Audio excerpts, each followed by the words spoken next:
Italian chicken with some potatoes and 3 chicken breasts. This is the olive oil I'm gonna be putting about the pan. This is the way the potato look.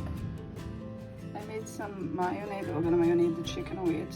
I put 1 teaspoon of salt, 1 teaspoon of black pepper, 1 teaspoon of oregano, 1 lemon, olive oil.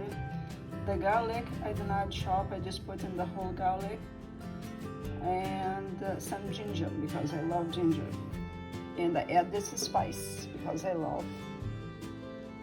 This is for chicken.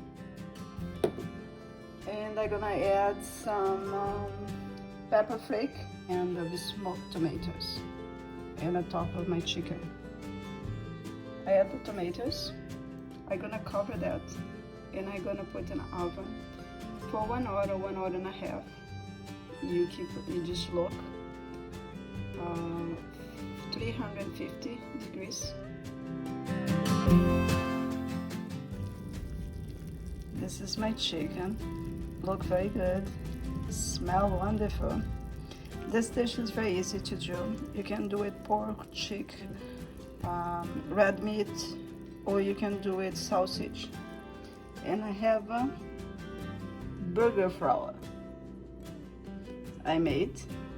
It's very good. You can make rice, you can make a salad.